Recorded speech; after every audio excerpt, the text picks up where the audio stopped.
The hall was built to make visitors feel small. That was the point. The Grand Conclave Hall on Kelarath Prime rose nearly 400 meters from the polished stone floor to the vaulted ceiling. Thousands of seats curved around a central platform in rings, each ring higher than the last, so that every species on the Galactic Council could look down at whoever stood in the middle. The architecture was not accidental. It was a message. You are below us. You have always been below us. You always will be. Ambassador Lyra Vasquez had read about this hall before she arrived. She had studied its history, its purpose, and the deliberate cruelty of its design. She had prepared herself for how it would feel to walk into it. But preparation and reality were two very different things. And when she stepped through the grand entrance doors and saw the full weight of the place pressing down on her, she took one slow breath, squared her shoulders, and kept walking. She was 44 years old. She had spent 20 of those years in diplomatic service. First for the European Union, then for the United Nations, and finally for the newly formed Earth Council, which had been created specifically to manage humanity's first contact with the wider galaxy. She spoke 6 languages fluently, and could get by in 4 more. She had negotiated trade agreements between nations that had been at war for centuries. She had sat across the table from warlords and presidents, and people who would have killed her without losing a night's sleep. She was not easily frightened, but the Conclave Hall was not trying to frighten her. It was trying to erase her, and there was a difference. The petition she carried had taken 3 years to prepare. It outlined humanity's case for full membership in the Galactic Council. It described Earth's population, its resources, its scientific achievements, its history, and its willingness to contribute to the broader galactic community. It was thorough and honest and carefully worded. The team that had written it included historians, diplomats, linguists, scientists, and 2 philosophers who had argued over a single sentence for 11 days. Vasquez believed in it completely. She walked to the central platform and stood at the podium. Her translator earpiece hummed quietly as the ambient sounds of the hall shifted and settled into something like silence. High above her, the delegates of 47 species watched. Some of them had eyes she could see. Many of them did not. She began to speak. She spoke for 20 minutes.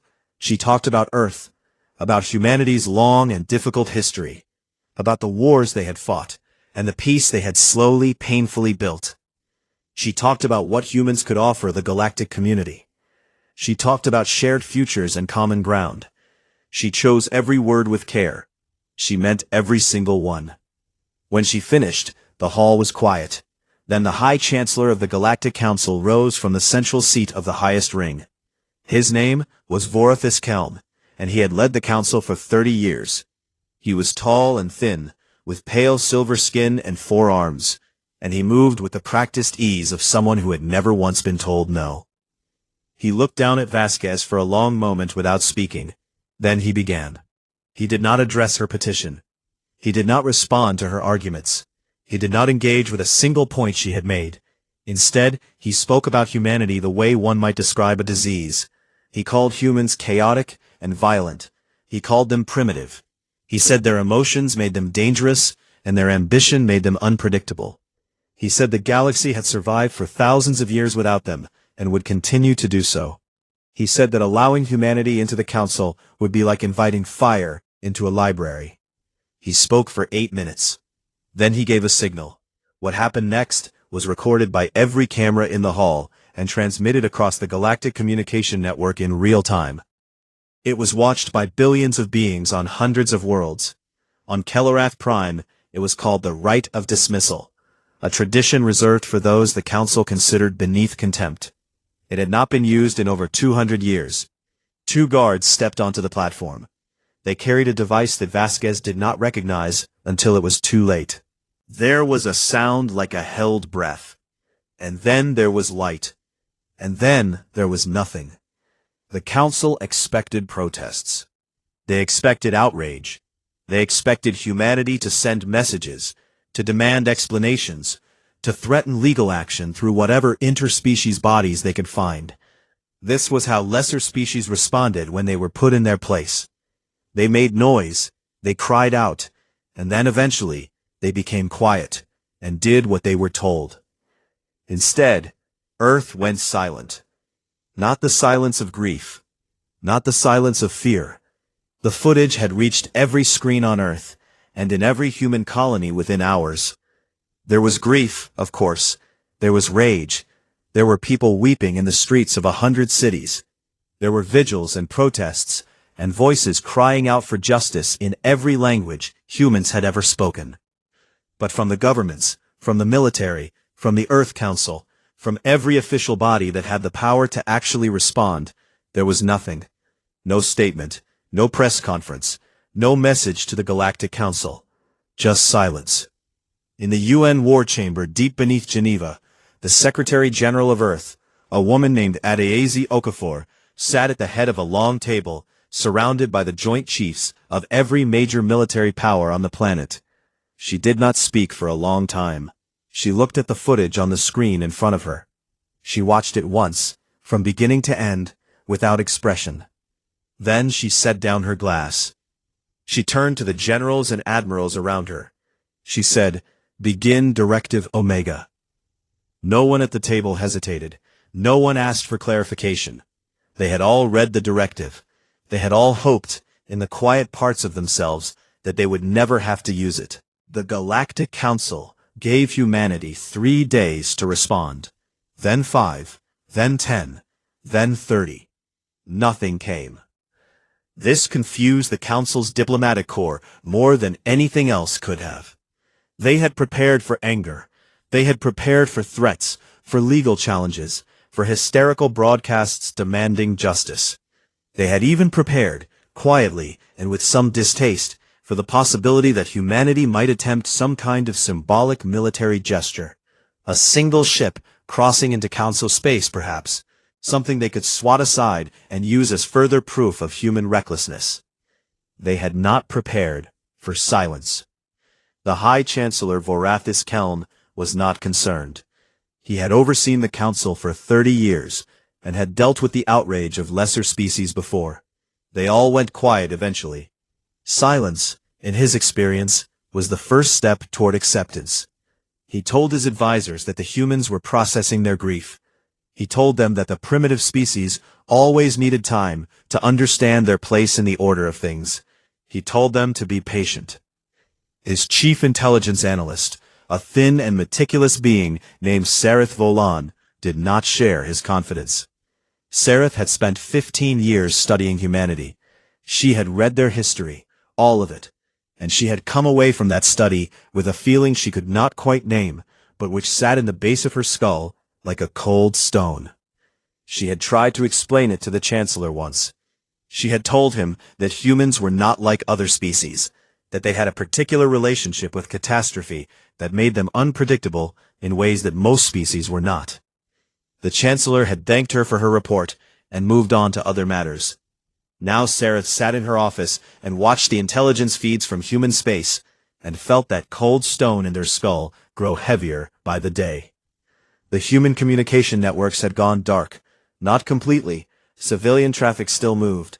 Personal messages, entertainment feeds, ordinary life continuing on the surface. But the governmental and military channels had switched to encrypted formats so dense that the Council's best codebreakers could not crack them.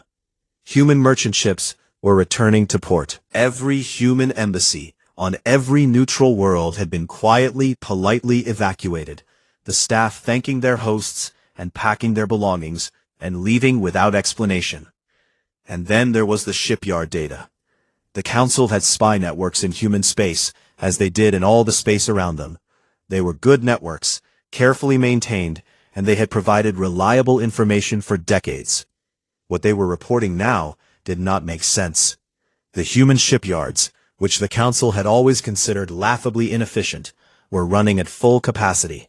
Not just the major ones, all of them, including the ones in asteroid belts and deep space stations that had been listed in Council intelligence reports as minor, secondary, practically irrelevant. They were all running, at the same time, in perfect coordination.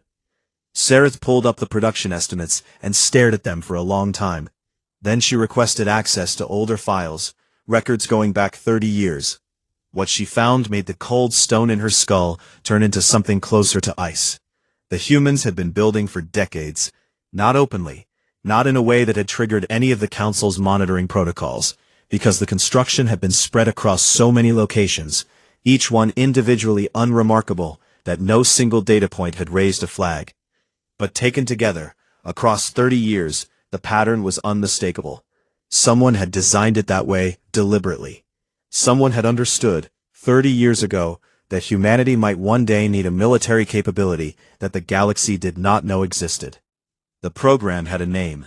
She found it buried in an intercepted communication from 6 years ago, a single reference that had been flagged as low priority and forgotten in a database. 2 words, the Warsmith Doctrine. She wrote her report and sent it to the Chancellor that same night.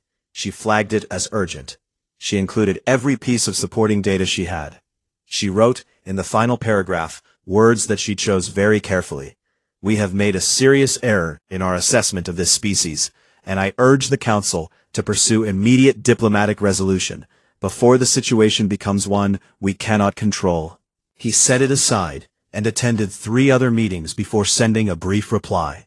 Noted. Thank you. Continue monitoring. On Earth, the silence continued. But it was not the silence of grief, or fear, or confusion.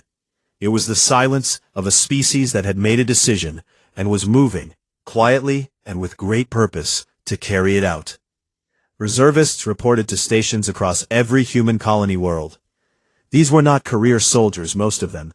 They were farmers and engineers, and teachers and doctors and construction workers, who had trained on weekends and during annual leave for years, who had kept their certifications current and their gear maintained, and who had told their families that it was just a precaution, just in case. Probably nothing would ever come of it. Now they came, without announcement, without fanfare, without any visible panic. They came because they had been called, and because they had promised they would come when called, and humans at their core kept their promises. Ships launched from asteroid belt shipyards in numbers that the Council's spy networks struggled to count. Many of them were classes that had never appeared in any intelligence report, vessels that had been designed and built entirely in the dark, their specifications known only to the engineers who had made them and the commanders who would fly them. Then, on the 32nd day of silence, humanity sent a single transmission to the Galactic Council. It was not long. It was not emotional. It contained exactly 14 words, translated precisely into High Kelarath, so that nothing could be lost. You burned our diplomat. We are coming. Do not mistake mercy for weakness. In the council chamber, when the message was read aloud, there was a long silence. Then several of the delegate species began talking at once, demanding responses, demanding military action, demanding the Chancellor explain what humanity actually meant. Admiral Greeth Vaz of the Council Armada laughed. He was a large being, well-decorated, confident in the force he commanded. 600 warships, the combined might of 47 civilizations. Humanity had, by his best estimates, perhaps a few dozen operational vessels and a population that had never fought a real war in space. He laughed, and shook his head, and said that the Council had nothing to worry about. Sareth Volan sat at the back of the chamber, and did not laugh. She was already working on evacuation plans. The Voreth Corridor was a narrow band of navigable space between 2 dense asteroid fields, and it was the fastest route between human territory and the heart of the Galactic Council. Admiral Greeth Vaz knew this. He had chosen it deliberately. If the humans were coming, this was where they would come, and this was where he would stop them. He positioned his 600 ships in a formation that had been used by the Council Armada for 200 years. A wide crescent, designed to catch any approaching force and fold around it from both sides. It was a proven formation. It had never failed. He waited. The first human ships appeared on long-range sensors 14 hours before they arrived. Greeth Vaz looked at the numbers and thought there was an error in the data. He asked his sensor operator to run the scan again. The numbers did not change. 2,117 human vessels were approaching the Vorith corridor. Greeth Vaz sat in his command chair and looked at the number for a long time. Then he ordered his formation to hold. 600 against 2,000 was not good odds by any measure, but the Council's ships were larger and better armed, or so he believed, and he had the advantage of position. He told himself these things. He told his officers these things. He watched the human fleet come closer on the display screen, and he held his formation, and he waited. He had made a mistake that would cost him everything, and the mistake was this. He had assumed that humans fought the way everyone else fought. In most galactic military doctrine, space battles were fought at long range, with clearly defined lines of engagement and understood protocols. You declared your position, you signaled your intent, you gave the other side a chance to stand down before the shooting started. There were rules, unwritten but universally followed, that governed how civilized species made war. It kept battles from becoming massacres. It gave everyone involved a way to step back from the edge if they needed to.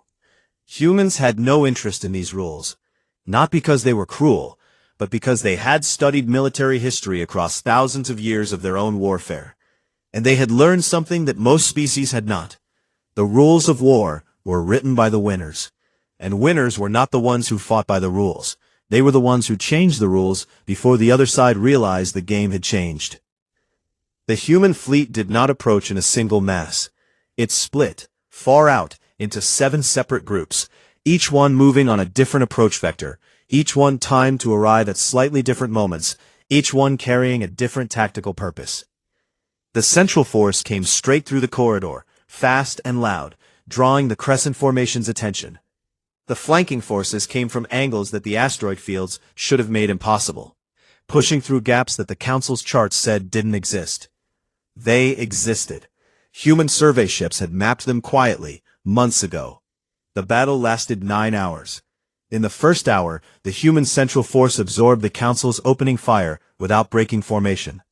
Their shields were stronger than anything in the intelligence reports, built on a principle that the Council's engineers had not developed yet. They took the hits, and they kept coming, and they returned fire with weapons that burned hotter and faster than anything Greeth Vaz had ever seen. In the second hour, the flanking forces arrived. The crescent formation, designed to wrap around a single approaching enemy, found itself being wrapped around instead. The two ends of it hit from the sides before the captains there could respond. Ships that tried to turn to face the flanking threat exposed themselves to the central force. Ships that held position were hit from 2 directions at once. In the 5th hour, Greeth Vaz ordered a retreat to a secondary position. The human fleet did not let them reach it. They moved faster than his projections said they should, cutting off the retreat routes with a precision that felt personal, like whoever was commanding the humans had read his mind. In the 7th hour, human Marines boarded the Council flagship. This was perhaps the thing that terrified the surviving Council crews most. Space warfare, in galactic doctrine, was a thing of ships and weapons fire and distance. It was rare, and considered almost uncivilized, for one species to physically board another's vessel and fight them in the corridors. It felt too intimate, too savage. The Council Armada had almost no training for it. The humans had trained for nothing else. They came through the hull at 17 different points simultaneously. They moved in small teams, fast and coordinated, using the ship's own layout against its defenders, cutting communications, securing engineering, moving always toward the command deck with the relentless efficiency of people who had drilled this exact scenario 10,000 times. The Council crew aboard the flagship outnumbered the boarding Marines 3-1. It didn't matter. The flagship fell in 90 minutes. In the 9th hour, what remained of the Council Armada broke. Not a tactical retreat, not a repositioning, a break, sudden and complete. Ships scattering in every direction, formation discipline gone, every captain making their own decision about survival. In 200 years of operation, the Council Armada had never broken. Greeth Vaz, transmitting from a lifeboat, watched it happen on a small screen and could not find words for what he was feeling. The Vorith corridor belonged to humanity. The human fleet held its position. It did not pursue the fleeing Council ships. It did not fire on vessels that were running. It held the corridor, and it waited. And that restraint was, in its own way, more frightening than the attack had been. It meant that the humans were not fighting out of rage. They were not swinging blindly. They were being precise. They were doing exactly what they had decided to do. Nothing more, and nothing less. Greethvas reached a council relay station 6 hours after the battle ended. The first thing he did was send a message to the Chancellor.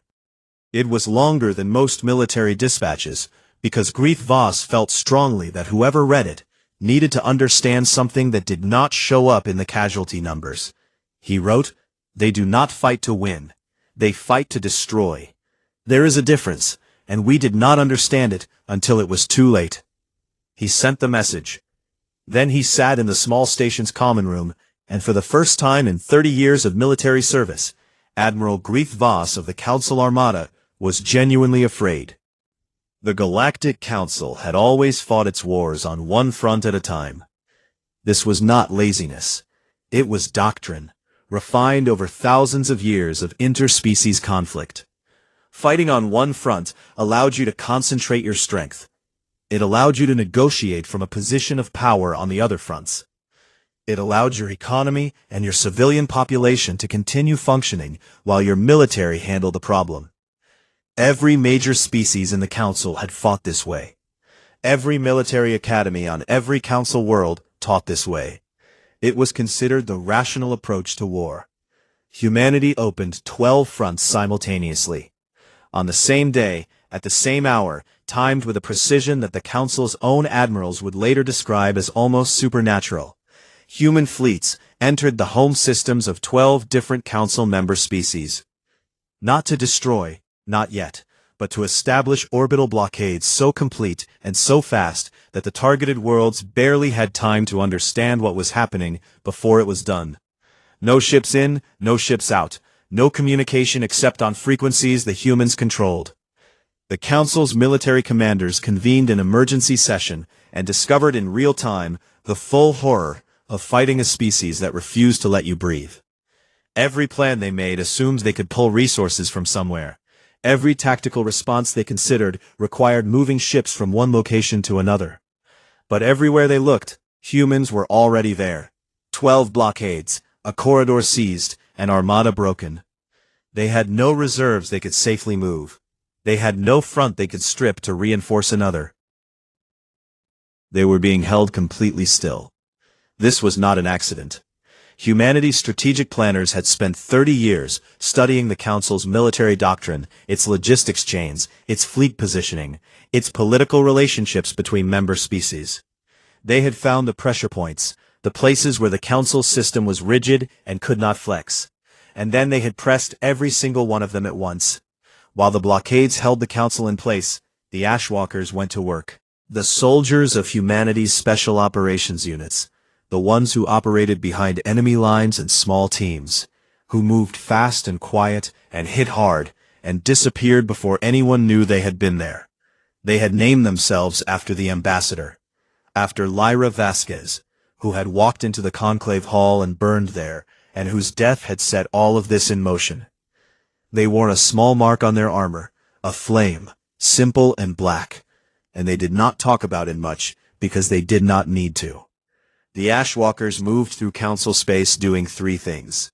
First, they targeted military infrastructure, fuel depots, communication relays, repair stations, the unglamorous machinery of war that an armada needed to keep itself running. They did not fight pitched battles. They arrived where they were not expected, did what they came to do, and left before a response could be organized. Council supply chains began to develop holes that couldn't be patched fast enough. Second, they made contact with the species the Council had kept under its thumb for generations. The galaxy was not made up only of the 47 Council members. There were smaller civilizations, younger ones, species that had been denied membership, or been given membership in name only, while the powerful species took what they wanted from their worlds. These beings had their own grievances, their own histories of being dismissed and exploited and talked down to.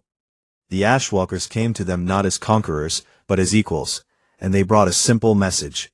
We are fighting the ones who did this to you too. You do not have to fight with us, but if you want to, we will fight beside you. Many of them said yes. Third, everywhere the Ashwalkers went they delivered the same words, in the local language to whoever was listening. We are not here for your territory. We are here for your surrender. Not your defeat, your surrender. There is a difference, and when this is over you will understand what it means. On Kelarath Prime itself, the human fleet established a blockade that was total and elegant, and in its own way a piece of art. Every exit vector from the planet's gravitational system was covered. Every relay station in the system was dark. High Chancellor Vorithus Keln found himself for the first time in his long political life, unable to communicate freely with the council he led. He sent 17 ceasefire requests through what channels he had left. Each one was returned unopened. Not rejected, not refused, returned. It was a message as clear as any words. You do not get to negotiate the terms of what happens next. Not yet. Not until we are ready. In the council chamber, with half its member species blockaded and the other half paralyzed with fear, with the armada broken and the supply chains bleeding, the debates grew desperate. Some delegates argued for total resistance. Some argued for immediate unconditional surrender. Some argued that this was all a misunderstanding, and that surely the humans would listen to reason if the right approach was found. They argued for days, going in circles, unable to agree on anything. They could not agree because they did not understand what they were dealing with. They had always believed that war was, at its heart, a negotiation, that every conflict had a price, and if you found the price and paid it, the fighting stopped. They had always been right before. Humanity was not fighting for a price. Humanity was fighting for something much older and much harder to put a number on. They were fighting for the woman who had walked into a hall and spoken honestly and been burned alive for it. They were fighting for the principle that what had been done could not simply be paid for and forgotten. They were fighting because some things, once done, require a reckoning. And the reckoning was here. Several of the smaller council species, the ones who had seen clearly from the beginning what the Ashwalker message meant, began quiet diplomatic contact with human representatives on neutral ground. They came not to beg for mercy, but to ask a real question. What does humanity want from us, specifically, when this is over? What would peace actually look like? The human diplomats who met with them were patient and specific and honest. They described what they wanted. They described what they didn't want. They were not demanding empire. They were not demanding tribute or territory or the humiliation of defeated enemies. The species who heard this were surprised. And then they were something else entirely. They were hopeful.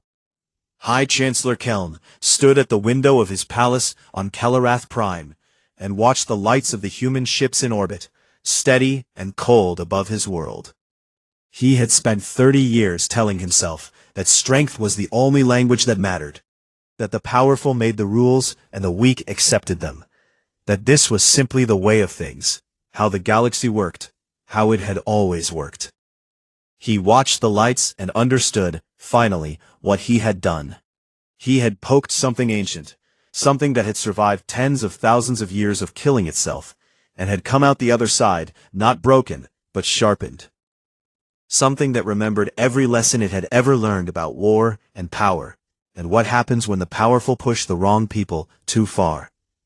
He had poked it, and now it was here, outside his window, patient and purposeful, and not going anywhere. For the first time in 30 years, Vorithus Keln was afraid. The war ended on a Tuesday. Not with a great battle, not with a final desperate stand, or a spectacular military victory. It ended the way most things end, quietly and without ceremony, in a moment when everyone involved finally understood that it was over. 43 of the 47 council member species had either formally surrendered or sent representatives to meet with human diplomats in the weeks before. The remaining 4 had gone dark inside their blockades, their governments collapsed or paralyzed, their populations quietly waiting to see what came next. 6 months had passed since the execution of Ambassador Lyra Vasquez. 6 months. In that time, the most powerful military and political alliance in the known galaxy had been brought to a complete halt by a species that had been dismissed, mocked, and finally murdered for daring to ask for membership. The Council's intelligence agencies would spend years trying to understand exactly how it had happened. How the Warsmith Doctrine had gone undetected for 3 decades. How the human fleet had been built and hidden in plain sight. How a civilization that the galaxy had considered primitive had turned out to be more prepared for war than anyone who had studied them. The answer, when those analysts finally wrote their reports, was simple, though it did not feel simple when they wrote it. Humans read their own history. They read it carefully, all of it, including the parts that were painful, and the parts that were shameful, and the parts that showed what happened to civilizations that were naive about power. They had done this for thousands of years, passing the lessons forward from one generation to the next. And the lesson they had passed forward most consistently, the one that sat at the heart of the Warsmith Doctrine, was this: when you go among the powerful for the first time, go in peace. But know, clearly and without illusion, what you will do if peace is not offered in return. Lyra Vasquez had gone in peace. Now her daughter came to finish what she had started. Commander Elena Vasquez was 31 years old, and she wore her Ashwalker armor when she walked into the Grand Conclave Hall on Kelarath Prime, with the small black flame on her shoulder, and the careful, steady expression of someone who has decided exactly what she is going to do, and is not afraid. She had been offered a diplomatic uniform. She had thanked them politely and declined. She had been offered a ceremonial guard of 200 soldiers. She had thanked them and said she would bring 4 people she trusted, and that was enough. The hall was the same hall, the same 400 meters of vaulted stone, the same rings of seats curving upward into the vast space above, the same central platform where her mother had stood and spoken and died. They had cleaned it thoroughly in the months since. Every surface was polished. There was no mark, no stain, nothing visible to indicate what had happened here. Elena Vasquez walked to the platform and stood exactly where her mother had stood. The delegates of 39 species were present in person. The remaining 8 attended by transmission, their worlds either blockaded or too damaged by the conflict for safe travel. All of them watched in silence as she took her place. They had expected something theatrical, perhaps, an angry speech, a list of demands delivered with fury, a victor's cruelty dressed up in official language. She opened a folder and began to read. The terms were precise and they were long, and they took 40 minutes to read aloud in full. But their shape was clear within the first few minutes, and as that shape became apparent, a murmur moved through the hall that was unlike any sound a galactic diplomatic chamber had heard before. It was not fear. It was not relief. It was something closer to confusion, the particular confusion of beings who had prepared themselves for the worst and were struggling to understand why the worst was not coming. Humanity was not claiming territory. Not a single planet. Not a single star system. Not a single space station. They were not demanding tribute. They were not demanding that Council species limit their military capability or submit to human oversight. They were not demanding apologies, though several species had offered them. What they were demanding was harder than any of those things, because it required change rather than payment. The Galactic Council would be restructured. Fully. Every species with a population above a certain threshold would receive equal voting membership, regardless of how long they had been in the galaxy, regardless of their military power, regardless of their economic contribution. Smaller civilizations would receive representation through a new secondary chamber. The old hierarchy, the careful arrangement of powerful species at the top and everyone else arranged below them, would be dissolved. Every diplomatic envoy from any recognized species would be protected under a new body of galactic law with real enforcement mechanisms, funded jointly by all members. Harming a diplomat would constitute an act of war against every species that had signed the accord. And there would be a trial. Not a human trial, a galactic one, conducted by an independent bench of judges drawn from species that had not been involved in the conflict. High Chancellor Varathus Keln and the 11 council members who had voted to approve the right of dismissal would stand before this court and answer for what had been done in the Grand Conclave Hall 6 months ago. They would receive legal representation. They would have the right to speak in their own defense. The proceedings would be transparent and public and available to every being in the galaxy. They would be treated, in other words, with the basic dignity that had been denied to the woman whose death had started all of this. The murmur in the hall became something else as Elena finished reading. Several delegates were speaking quietly to their advisors. A few were completely still. One, the representative of a small species from the outer reaches that had been a council member for 60 years and had spent most of those years being ignored and talked over, was openly weeping from something she could not immediately name, but which felt when she reached for it, very much like the first deep breath after a very long time underwater. Elena closed her folder.